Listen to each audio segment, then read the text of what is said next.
Hi folks, this is Calc 3, Quiz 21. We're given a work integral and we're asked to find it along a two-part path two different ways. The first part, we're going to find parametric descriptions for the curves involved, and then we'll check our answer then using Green's theorem. So let's get a picture of what C looks like. We start at -1, 0 and go to 0, 1. We do that along the x-axis here. So that's C1. And then we go along the unit circle back to -1, 0. That's C2. So if we want to parameterize C1, we do the usual thing.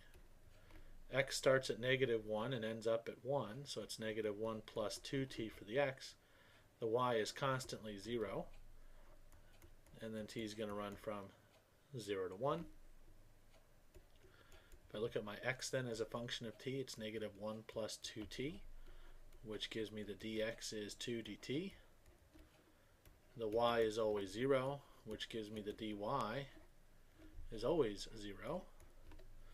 And so this makes short work of the integral over C1 of 2xy dy minus y squared dx.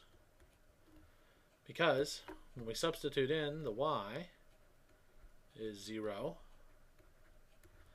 that's going to cancel everything out. And so this gives us that the line integral along C1 is 0. All right. Okay, now let's look along C2. C2 is this part of the unit circle. We'll parameterize the unit circle as we always have. X is cosine t, y is sine t. But we only want this portion of it, so our t is going to be restricted from 0 to pi.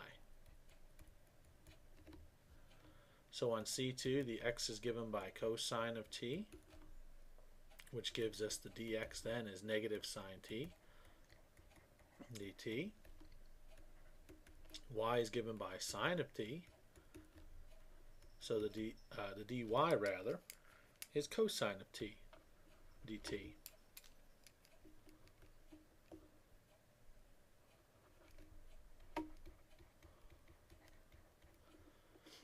Alright, so let's figure out what this integral is going to look like along C2. So the integral over C2 of 2xy dy minus y squared dx. In terms of t, I'm going from 0 to pi. I have 2 times x, so 2 times cosine t times y sine t times dy cosine t dt minus y squared sine squared t times dx negative sine t dt. Now let's clean this up. We get the integral from 0 to pi. I have 2 cosine squared t times sine t dt plus sine cubed t dt. Okay, so here's that integral again. And you see how we can simplify this greatly? Well, we can simplify it a little bit if we factor out a sine of t.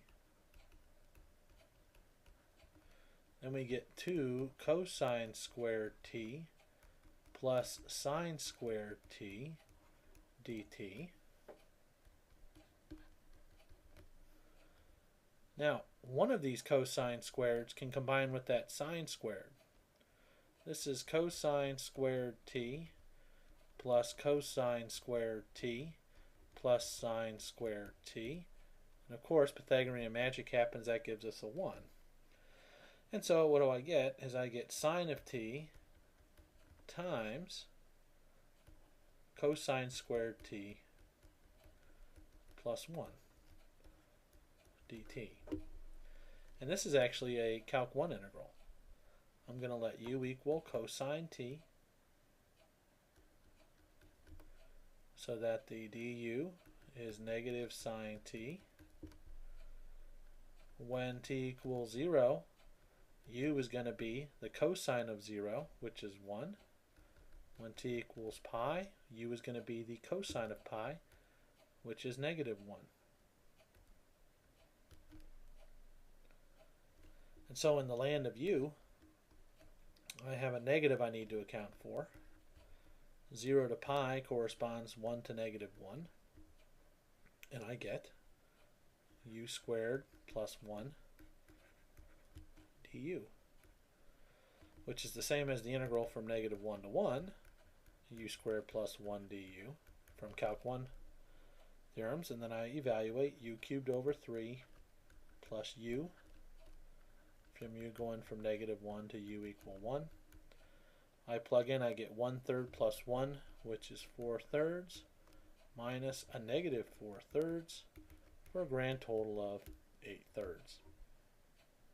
And so that's the work done along C2. Okay, so if we look at this total work integral then, we recognize this as a differential form of a work integral. And since C is C1 plus C2, the work done over C is the work done over C1 plus the work done over C2. We found the work over C1 was 0, the work over C2 is 8/3, and we get 8/3. In part B, we're going to evaluate this integral using 8/3, and if all is right with the universe, we should get 8/3.